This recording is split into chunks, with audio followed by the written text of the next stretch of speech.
निखिलपूर्णगुणैकदेहं निर्दोषमप्यतमप्यखिलैस्वाक्यैः अस्योद्भवादितमशेषविशेषतोऽपि वन्द्यं सदा प्रियतमं नमसन्नमामि।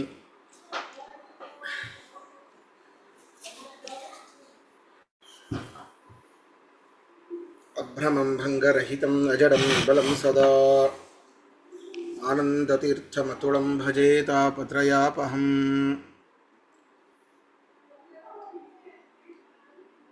पृथ्वीमण्डलमध्यस्थाः पूर्णबोधमतानुगाः वैष्णवाः विष्णुहृदयाः तान् नमस्ये गुरून् मम।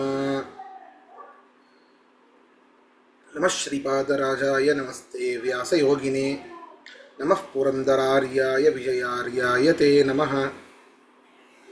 जलज्येष्ठनिभाकारं जगदीशपदाश्रयं जगतीतलविख्यातं जगन्नाथगुरुं भजे। तपस्वाध्यायशुश्रूषा कृष्णपूजारतं मुनिं विश्वेशम् इष्टदं वन्दे परिव्राट् चक्रवर्तिनम्। श्रीगुरुभ्यो नमः। ಹರಿಕಥಾಮೃತಸಾರ ಗುರುಗಳ ಕರುಣದಿಂದಾಪನಿತು ಪೇಳುವೆ ಪರಮ ಭಗವದ್ಭಕ್ತರಿದನಾದರದಿ ಕೇಳುವುದು. ಹರಿಕಥಾಮೃತಸಾರ ಗುರುಗಳ ಕರುಣದಿಂದಾಪನಿತು ಪೇಳುವೆ ಪರಮ ಭಗವದ್ಭಕ್ತರಿದನಾದರದಿ ಕೇಳುವುದು. 7ನೇ ಪದ್ಯ ಆಗಬೇಕಿದೆ.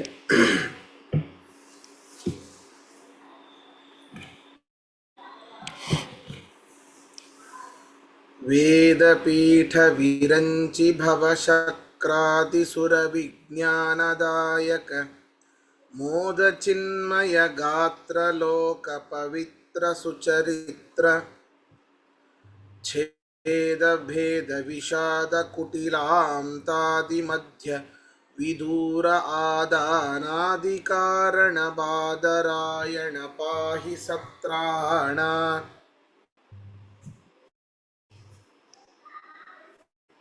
ವೇದವ್ಯಾಸರ ಸ್ಮರಣೆಯನ್ನ ಮಾಡ್ತಾ ಇದ್ದಾರೆ. ಅಲ್ಲ, ಇದೂ ಕೂಡ ಪರಮಾತ್ಮನ ರೂಪವೇನೆ. ಹಿಂದೆ ಪರಮಾತ್ಮನ ರೂಪವನ್ನು ಸ್ಮರಣೆ ಮಾಡಿದ್ದಾರೆ. ನಾರಸಿಂಹನೇ ನಮಿಪೆ ಕರುಣಿ ಪುದಮಗೆ ಮಂಗಳವ, ನರಸಿಂಹದೇವರ ಸ್ಮರಣೆಯನ್ನ ಮಾಡಿದ್ದಾರೆ. ಮತ್ತೆ ಈಗ ವೇದವ್ಯಾಸರ ಸ್ಮರಣೆ.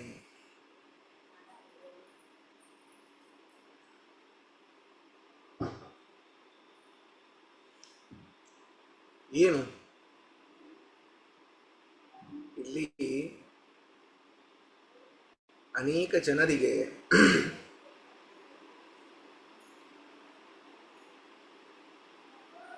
ನಮ್ಮ ಗರುಡ ಪುರಾಣದಲ್ಲೂ ಅಷ್ಟೇ ಸೂತರು ಹೇಳ್ತಾರೆ, ಹೇಗೆ ನಾವು ವಿಷ್ಣುವಿನ ಸ್ಮರಣೆ ಮುಖ್ಯವೋ ಹಾಗೆ ವ್ಯಾಸರ ಸ್ಮರಣೆಯೂ ಅಷ್ಟೇ ಮುಖ್ಯ. ಅವತಾರ ರೂಪಗಳಾದ ಈ ವೇದವ್ಯಾಸರ ಒಂದು ಸ್ಮರಣೆ ಅತ್ಯಂತ ಅವಶ್ಯಕವಾದದ್ದು ಗ್ರಂಥ ರಚನೆಯ ಸಮಯದಲ್ಲಿ ಅಂತ. ವಿಷ್ಣೋರನಂತರಂ ವ್ಯಾಸ ನಮನಂ ಮುಖ್ಯಮೇವ ಹಿ ಹರಿರೇವ ಯತೋ ವ್ಯಾಸೋ ವಾಚ್ಯವಕ್ತೃಸ್ವರೂಪಕಃ ವ್ಯತ್ಯಾಸೇನೈವ ನಮ್ಯತ್ವಂ ಮಯೋಕ್ತಂ ಭವತೋ ಹರೇಃ ತತ್ರಾಪಿ ಕಾರಣಂ ವಕ್ಷೇ ಸಾದರೇಣ ಮುನೀಶ್ವರಾಃ.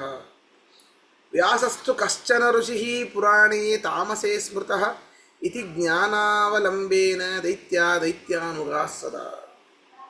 ಯಾಕೆ ಮಾಡಬೇಕು? ವ್ಯಾಸರು ವಿಷ್ಣುವಿನ ಅವತಾರವೇನೆ, ಆದರೆ ವಿಷ್ಣುವಿನ ಪರಮಾತ್ಮನ ಒಂದು ಸ್ಮರಣೆ ಮಾಡಿದ ನಂತರ ವೇದವ್ಯಾಸರ ಸ್ಮರಣೆಯನ್ನು ಮಾಡಲೇಬೇಕು, ನಿಯಮೇನ ಮಾಡಬೇಕು. ಯಾಕೆ ಅಂದರೆ ನಾವು ಗ್ರಂಥವನ್ನು ರಚನೆ ಮಾಡಲಿಕ್ಕೆ ಹೋಗ್ತಾ ಇದ್ದೇವೆ ಅಥವಾ ಗ್ರಂಥವನ್ನು ಹೇಳ್ತಾ ಇದ್ದೇವೆ ಅಂತಂದರೆ ವೇದವ್ಯಾಸರ ಸ್ಮರಣೆ ಅತ್ಯವಶ್ಯಕವಾದದ್ದು. ಗ್ರಂಥಕರ್ತೃಗಳಾಗಿ ಗ್ರಂಥಕರ್ತೃಗಳ ಸ್ವರೂಪವಾಗಿ ಅವರು ಆ ವಕ್ತೃವಿನಲ್ಲಿ ಕರ್ತೃವಿನಲ್ಲಿ ಅವರು ಇರ್ತಾರೆ. ಇನ್ನು ಕೆಲವೊಂದು ಕಡೆ ಇದೆ, ವ್ಯಾಸರು ಕೇವಲ ಒಬ್ಬ ಸಾಮಾನ್ಯ ಋಷಿ ಅಂತ ಕೆಲವೊಂದು ತಾಮಸ ಪುರಾಣಗಳಲ್ಲಿ ಇದೆ. ಅದನ್ನು ಹೊಡೆದು ಹಾಕಬೇಕು. ಸಾಮಾನ್ಯ ಋಷಿಯಲ್ಲವರು ಸಾಕ್ಷಾತ್ ಪರಮಾತ್ಮನೇನೇ ಅಂತ ತಿಳಿಸುವುದಕ್ಕೋಸ್ಕರ ಇಲ್ಲಿ ವೇದವ್ಯಾಸರು ಎಂಥವರು ಅಂತ ಹೇಳ್ತಾ ಇದ್ದಾರೆ. ಇಲ್ಲಿ ನೋಡಿ, ವೇದಪೀಠ ಅಂತಂದರೆ ಲಕ್ಷ್ಮೀದೇವಿ ಅಂತ ಅರ್ಥ. ಅಂದರೆ ವೇದಗಳನ್ನೇ ಆಸನವಾಗಿ ಉಳ್ಳವಳು ಲಕ್ಷ್ಮೀದೇವಿ. ಹಿಂದೆ ಹೇಳಿದ್ವಿ, ಭಾರತ ನಿಗಮ ತತಿಗಳ ಅತಿಕ್ರಮಿಸಿ ಕ್ರಿಯಾ ವಿಶೇಷಗಳ ಆ ವೇದಗಳಲ್ಲಿ ಬರುವಂತಹ ಏನೇನು ಪರಮಾತ್ಮನ ಗುಣಗಳಿವೆ ಅದಕ್ಕಿಂತಲೂ ಹೆಚ್ಚಾದ ಗುಣಗಳ ಉಪಾಸನೆಯನ್ನು ಮಾಡುವಂಥವಳು ಲಕ್ಷ್ಮೀದೇವಿ ಅಂತ. ಅದರಿಂದ ವೇದಗಳು ಅವಳಿಗಿಂತ ಕೆಳಗಡೆ ಅಂತಾಯಿತು. ಅರ್ಥಾತ್ ಕೆಳಗಡೆ ಇರೋದು ಯಾವುದು? ಪೀಠ. ಅದರಿಂದ ವೇದ ಪೀಠಳಾದವಳು, ಅದರಲ್ಲಿ ಆಸೀನರಾದವಳು ಲಕ್ಷ್ಮೀದೇವಿ. ಅದರಿಂದ ವೇದ ಪೀಠ ಅದು ಲಕ್ಷ್ಮೀದೇವಿ. ಅಂದರೆ ಅವಳಿಗೆ ಭಗವಂತನ ಉಪಾಸನೆ ಮಾಡಲಿಕ್ಕೆ ವೇದದ ಅವಶ್ಯಕತೆ ಇಲ್ಲ.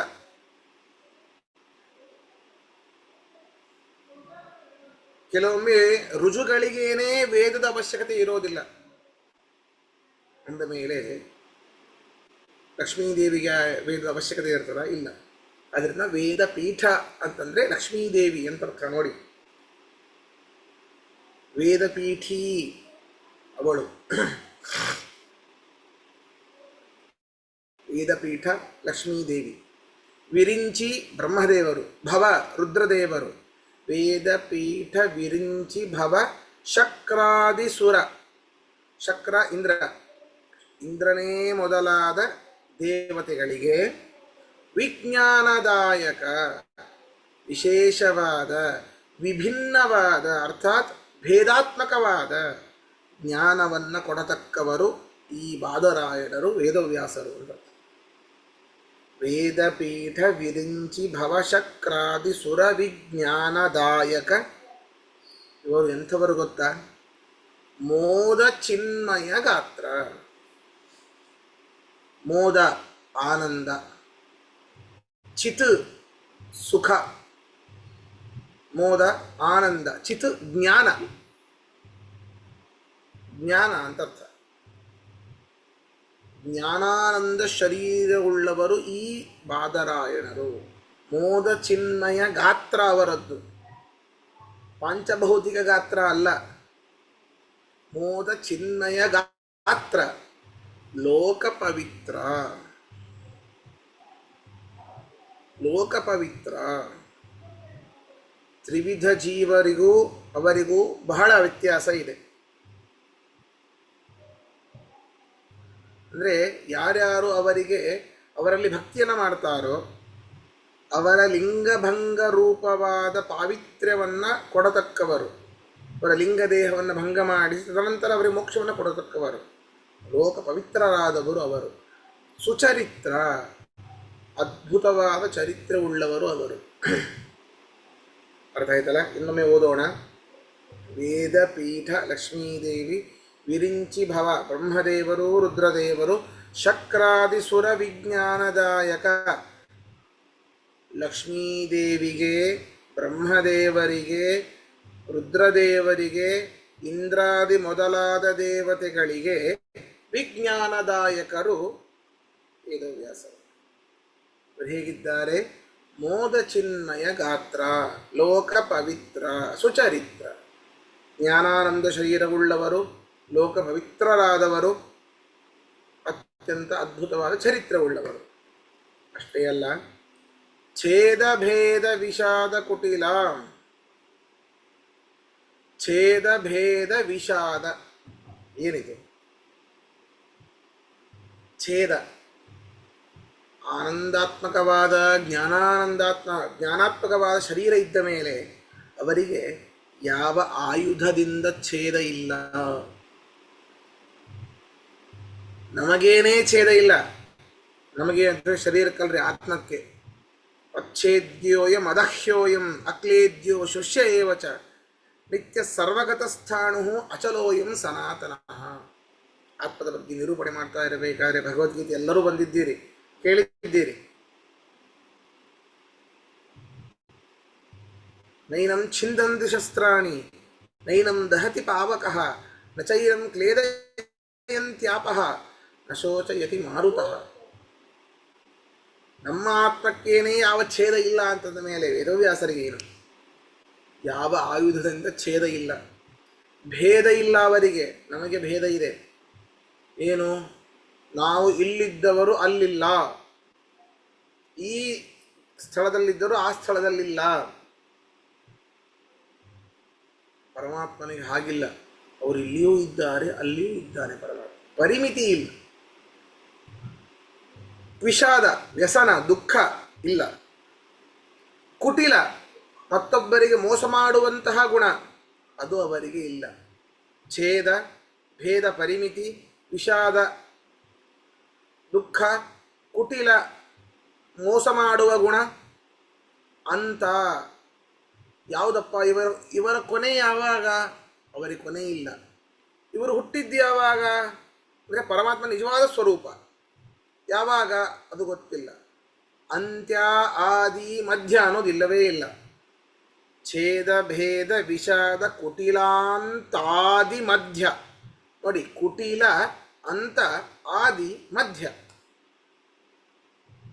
ವಿದೂರ, ಅವನಿಗೆ ಆದಿಯಾಗುವುದೂ ಇಲ್ಲ. ಏಕೋ ನಾರಾಯಣೋ ಆಸೀತ್ ನ ಬ್ರಹ್ಮ ನ ಚ ಶಂಕರಃ.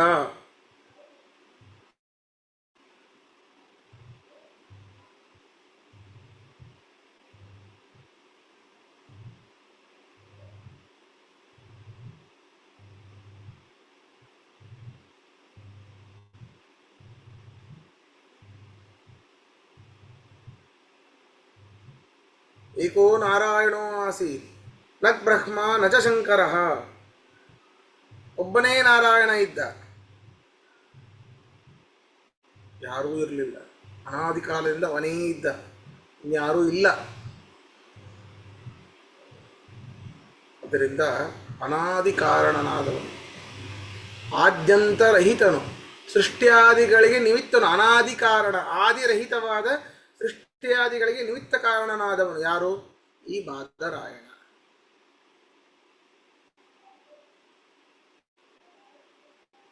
ವೇದವಾದ ರತಾನಾಂ ವಾದಿನಾಂ ಆಶ್ರಯತ್ವಾತ್ ಬಾದರಾಯಣ.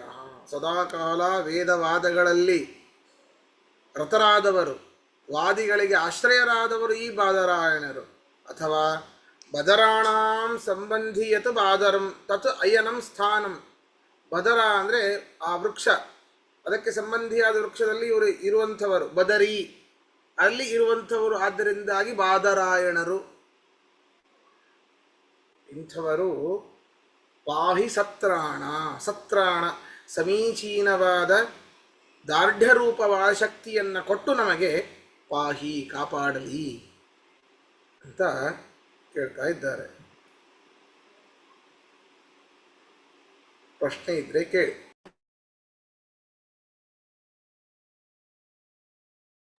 ಆಚಾರ್ಯ, ಎರಡು ಪ್ರಶ್ನೆ ಇದೆ. ಆ ಬಾದರಾಯಣಗೆ ಅದು ಇದು ಸಂಸ್ಕೃತದ್ದು ಇದು ರೂಟ್ ಕೊಟ್ರಲ್ಲ, ಅದು ಮತ್ತೆ ಹೇಳ್ತೀರ? ಬಾದರಾಯಣಂ ಇತ್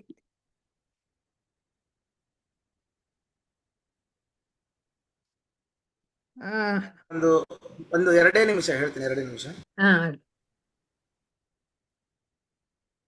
ಮೇಡಮ್, ಅದು ಹರಿಕಥಾಮೃತ ಸಾರ 1, 2, 3 ಅಂತ ಸರ್ಕ್ಯುಲೇಟ್ ಮಾಡಿರಲ್ಲ, ಅದರಲ್ಲಿ 1 ಅಲ್ಲೇ ಇದೆ ನೋಡಿ ಮೇಡಮ್, ಆಚಾರ್ಯರು ಹೇಳಿದ್ದು. ಬಾದರಾಯಣಂ.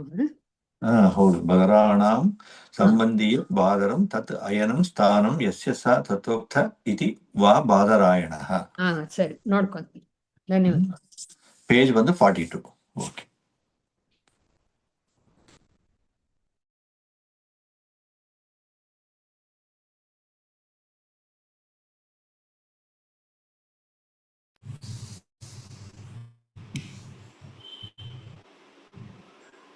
ಅದೇ ಬದರಾಣಾಂ ಸಂಬಂಧಿ. ಬದರ ಹಣ್ಣು ಅಂದರೆ ನಾವೀಗ ತಿನ್ನುವಂಥ ಭಾರಿ ಹಣ್ಣು ಅಂತ.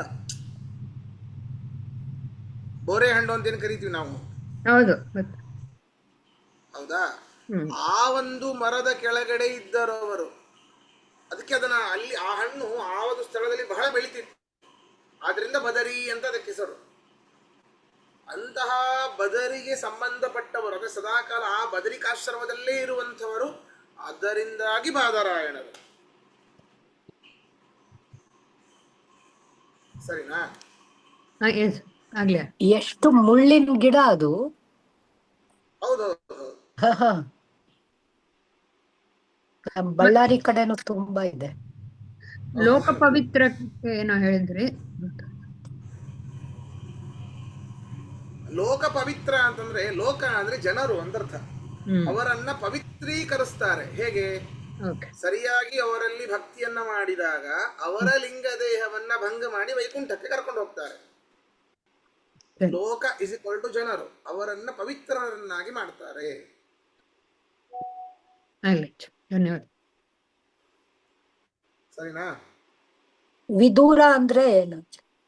ವಿದೂರ ಅಂತಂದ್ರೆ ಅವರಿಗೆ ಛೇದ ಇಲ್ಲ, ಭೇದ ಅಂದ್ರೆ ಪರಿಮಿತಿ ಇಲ್ಲ, ವಿಷಾದ ದುಃಖ ಇಲ್ಲ, ಕುಟಿಲ ಮತ್ತೊಬ್ಬರಿಗೆ ಮೋಸ ಮಾಡುವ ಒಂದು ಮನಸ್ಸಿಲ್ಲ, ಆದಿ ಇಲ್ಲ, ಮಧ್ಯ ಇಲ್ಲ, ಅಂತ ಇಲ್ಲ. ಈ ಅಂದ್ರೆ ಆದಿ ಮಧ್ಯ ಅಂತ ಇವುಗಳಿಂದ ವಿದೂರರಾಗಿದ್ದಾರೆ, ಬಹಳ ದೂರರಾಗಿದ್ದಾರೆ. ಅಂದ್ರೆ ಇವುಗಳು ಅವರಲ್ಲಿ ಯಾವುದೂ ಇಲ್ಲ ಅಂತ.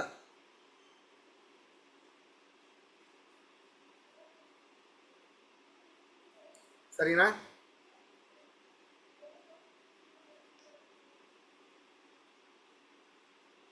ಮುಂದೆ ಹೋಗೋಣವಾ? ಹಾ ಆಚಾರ್ಯ, ಹೋಗೋಣ.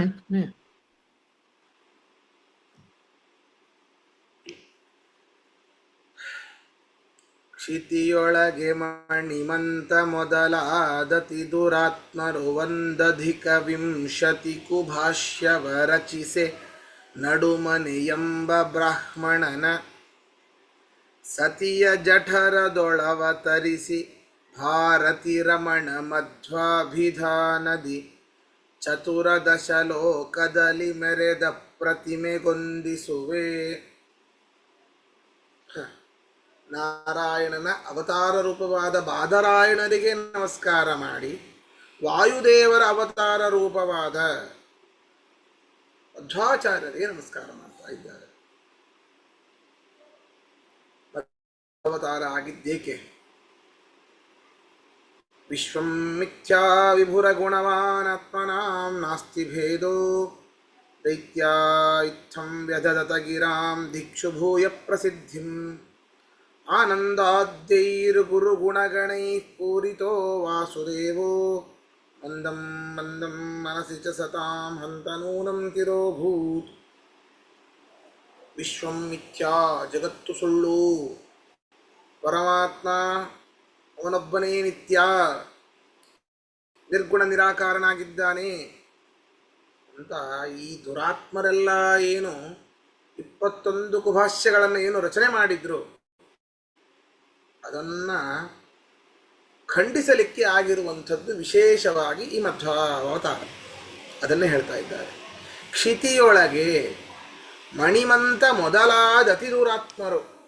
ಯಾವಾಗ ಮಣಿಮಂತ ಈ ಭೀಮಸೇನ ದೇವರಿಂದ ಅವನು ಅವರ ಹೊಡೆತವನ್ನು ತಿಂದಿದ್ದ. ಯಾವಾಗ?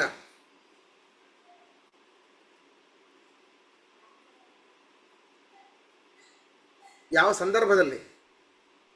ದೇವರು ಭೀಮಸೇನ್ ದೇವರು ಸೌಗಂಧಿಕಾ ಪುಷ್ಪ ತರಕ್ ಹೋದಾಗ ರಾಕ್ಷಸರೆಲ್ಲ ಅವ್ರ ಜೊತೆ ಹೋರಾಟ ಮಾಡ್ತಾರೆ. ಆಗ ಅವ್ರನ್ನ ಸಂಹಾರ ಮಾಡಿ ಆಗದಿಲ್ಲ ಅವ್ರ ಕೈಯಲ್ಲಿ. ಅದಕ್ಕೆ ನೆಕ್ಸ್ಟ್ ಮಧ್ವರಾಗಿ ಹುಟ್ಟಿದಾಗ ಇವರು ಜ್ಞಾನದಿಂದ ಅವ್ರನ್ನ ಇದ್ ಮಾಡ್ಬೇಕು ಅಂತ ಹೇಳಿ, ಬಲದಿಂದ ಆಗಲ್ಲ ಅಂತ ಹೇಳಿ ಜ್ಞಾನದಿಂದ ಮಾಡ್ಬೇಕು ಅಂತ ಕುಭಾಷೆಗಳನ್ನ ಬರೆದಿರ್ತಾರೆ. ಸರಿ. ಕ್ಷಿತಿಯೊಳಗೆ ಮಣಿಮಂತ ಮೊದಲಾದ ಅತಿ ದುರಾತ್ಮರು. ಮಣಿಮಂತನೇ ಮೊದಲಾದ ಅತ್ಯಂತ ದುರಾತ್ಮರು, ಕೆಟ್ಟವರು, ಭಗವದ್ವೇಷಿಗಳು, ದುಷ್ಟ ಸ್ವಭಾವವುಳ್ಳಂಥವರು. ಇವರು ಹುಟ್ಟಿ 1+20, 1 ಅಧಿಕ ವಿಂಶತಿ ಅಂದರೆ 20, 20ಕ್ಕೆ 1 ಅಧಿಕ ಮಾಡಿದರೆ ಎಷ್ಟಾಗತ್ತೆ? 21 ಕುಭಾಷ್ಯವ ರಚಿಸೆ, ಕೆಟ್ಟ ಭಾಷ್ಯವನ್ನ ಭಗವಂತನ ಗುಣಗಳನ್ನು ಮರೆಸುವಂತಹ ಕುಭಾಷ್ಯವನ್ನ, ಎಲ್ಲವೂ ಸುಳ್ಳು ಅಂತ ಹೇಳುವಂತಹ ಕುಭಾಷ್ಯವನ್ನ, ಅಹಂ ಬ್ರಹ್ಮಾಸ್ಮಿ ಅಂತ ಹೇಳುವಂತಹ ಕುಭಾಷ್ಯವನ್ನ ರಚನೆ ಮಾಡಿ ಆವಾಗ ರಚನೆ ಮಾಡಿದ್ದರಿಂದ ನಡುಮನೆ ಎಂಬ ಬ್ರಾಹ್ಮಣನ ಸತಿಯ ಜಠರದೊಳು ಅವತರಿಸಿ. ನಡುಮನೆ ಮಧ್ಯಗೇಹ ಭಟ್ಟರ ಬ್ರಾಹ್ಮಣ ನೋಡಿ, ಈಗೂ ಬರಿಬೋದಲ್ಲ, ಮಧ್ಯಗೇಹ ಭಟ್ಟರ ಮನೆ. ಮಧ್ಯಗೇಹ, ಮಧ್ಯ ನಡು, ಗೇಹ ಮನೆ, ಮಧ್ಯಗೇಹ ಭಟ್ಟರು ಅವರು ಬ್ರಾಹ್ಮಣರು. ಆದ್ದರಿಂದ ನಡುಮನೆ ಎಂಬ ಬ್ರಾಹ್ಮಣನ, ಮಧ್ಯಗೇಹ ಭಟ್ಟ ಎಂಬ ಬ್ರಾಹ್ಮಣನ ಸತಿಯ ಜಠರದೊಳು ಅವರ ಮಡದಿಯಾದ ಸತಿ ವೇದವತೀ ದೇವಿ ಅವರ ಜಠರದೊಳು, ಅವಳ ಹೊಟ್ಟೆಯಲ್ಲಿ ಅವತರಿಸಿ. ಯಾರವರು ಅವತಾರ ಮಾಡಿದವರು? ಭಾರತೀ ರಮಣ. ಭಾರತೀ ರಮಣ ವಾಯುದೇವರು. ಭಾರತೀ ರಮಣ ವಾಯುದೇವರು. ಅವರು ಯಾವ ಹೆಸರಿನಿಂದ ಬಂದರು? ಮಧ್ವಾಭಿಧಾನದಿ. ಭಾರತೀ ರಮಣ, ಭಾರತೀ ದೇವರ ಪತಿಯ ವಾಯುದೇವರು ಆಶ್ರಮ ಧರಿಸಿ ಮಧ್ವಾಚಾರ್ಯರು ಅಂತ ಆದರು. ಮಧ್ವ ಅಂದ್ರೆ ಏನು?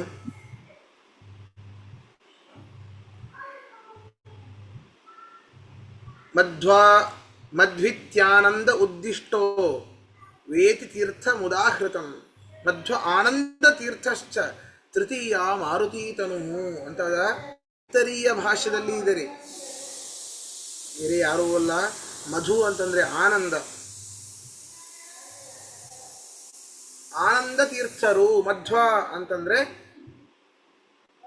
ವ ಅಂತಂದ್ರೆ ತೀರ್ಥ ಅಂತರ್ಥ, ಪರಿಶುದ್ಧವಾದದ್ದು. ಮಧು ಅಂತಂದ್ರೆ ಆನಂದ. ಮಧ್ವ ತೀರ್ಥ ಇಸಿಕೊಂಡು ಆನಂದ ತೀರ್ಥ. ಮಧ್ವ, ಮಧು ಆನಂದ, ವ ತೀರ್ಥ. ಹಾಗಾದ್ರೆ ಅವರ ಹೆಸರೇನಾಯಿತು? ಆನಂದ ತೀರ್ಥ. ಹುಟ್ಟಿದವರು ಯಾರು? ತೃತೀಯ ಮಾರುತಿ ತನು,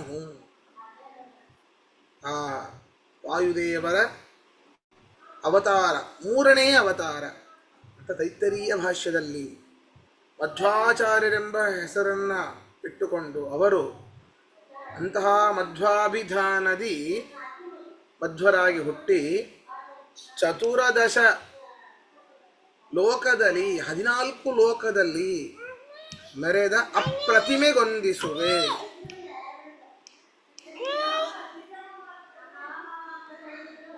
ಅಪ್ರತಿಮೆಗೊಂದಿಸುವೆ. ಅಂತಹ ಅಪ್ರತಿಮೆಗೆ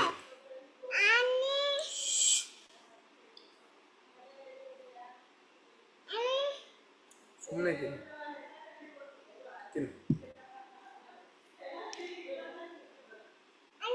ಅಪ್ರತಿಮೆಗೊಂದಿಸುವೆ. ಅಂತಹ ಅಪ್ರತಿಮವಾದ ಆ ಭಾರತೀ ರಮಣ ಮಧ್ವರಾಗಿ ಹುಟ್ಟಿರುವಂತಹ ಅವರಿಗೆ ನಾನು ನಮಸ್ಕಾರ, ಸಾಷ್ಟಾಂಗ ನಮಸ್ಕಾರ ಮಾಡ್ತೇನೆ ಅಂತ ಇದರ ತಾತ್ಪರ್ಯ. ಇದರಲ್ಲಿ ಇನ್ನೊಮ್ಮೆ ಶ್ಲೋಕ, ಅದರ ಪದ್ಯವನ್ನು ಓದೋಣ. ಗೊತ್ತಾಗದೆ ಹೋದರೆ ಕೇಳಿ. ಕ್ಷಿತಿಯೊಳಗೆ ಮಣಿಮಂತ ಮೊದಲಾದತಿ ದೂರಾತ್ಮರು 1,20 ಕುಭಾಷ್ಯವ ರಚಿಸೆ ನಡುಮನೆ ಎಂಬ ಬ್ರಾಹ್ಮಣನ ಸತಿಯ ಜಠರದೊಳು ಅವತರಿಸಿ ಭಾರತಿ ರಮಣ ಮಧ್ವಾಭಿಧಾನದಿ 14 ಲೋಕದಲ್ಲಿ ಮೆರೆದ ಪ್ರತಿಮೆಗೊಂದಿಸುವೆ.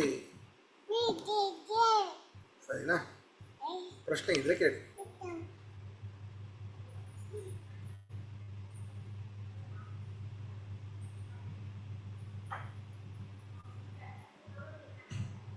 ಅಂದ್ರೆ ಈ ಮಧ್ವಾವತಾರ ವೇದದಲ್ಲಿ ಸೂಚಿತವಾದದ್ದು. ಹಾಗಾದ್ರೆ ನಾವು ಸುಮ್ಮನೆ ವಾಯುದೇವರ ಅವತಾರ ಅಂತ ಸುಮ್ಮನೆ ಹೇಳಿಕ್ಕಾಗೋದಿಲ್ಲ. ಸುಮ್ಮನೆ ಹೇಳ್ತಾರೆ ಅಂತ ಅನ್ನೋದಲ್ಲ, ಪ್ರಮಾಣ ಇದೆ.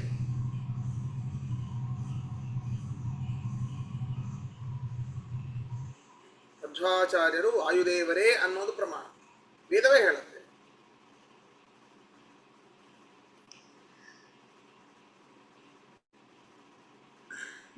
ತೈತರಿಯ ಉಪನಿಷತ್ತಲ್ಲಿ ಬಂದಿದ್ಯಾ ಆಚಾರ್ಯ? ಹೌದು ಹೌದು ಹೌದು ಮಧ್ವ ಅನ್ನೋ ಪದ. ಹೌದು.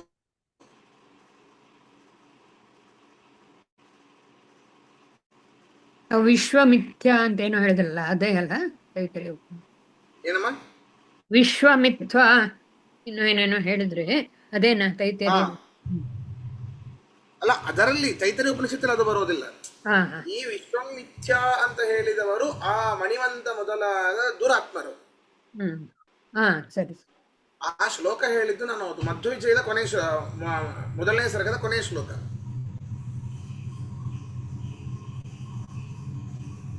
ಹೌದಾ? ಕೊನೆ ಶ್ಲೋಕ ಆಚಾರ್ಯ. ಹೌದು ಹೌದು. ಅಲ್ಲ, ಇದರಲ್ಲೂ ಬಳಿತ ಸೂಕ್ತದಲ್ಲೂ ಬರುತ್ತಲ್ಲ ಆಚಾರ್ಯ? ಹೌದು, ದಶಪ್ರಮತಿ ಬಳಿತ ಹೌದು. ಹೌದು. ಈವನ್ ಮಣಿಮಂತಂದು ಮೇಡಮ್ ಹೇಳಿದ್ದು ಮೊದಲನೇ ಸರ್ಗದಲ್ಲೇ ಬರುತ್ತೆ. ಹೌದು.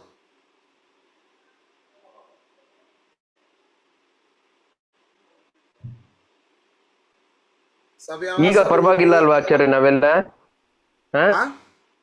ಆಚಾರ್ಯ ಇವಾಗ ನಾವೆಲ್ಲ ಪರವಾಗಿಲ್ಲ ಅಲ್ವಾ? ಕ್ರಾಸ್ ರೆಫರೆನ್ಸ್ ಎಲ್ಲ ಹೇಳಕ್ ಒಂದ್ ಚೂರ್ ಗೊತ್ತಾಗ್ತಾ ಇದೆ ನಮ್ಗೆ. ಪರವಾಗಿಲ್ಲ ಅಲ್ವಾ? ಪರವಾಗಿಲ್ಲ, ಎಲ್ಲ ಬೇಕಾದಷ್ಟು ಇದೆ.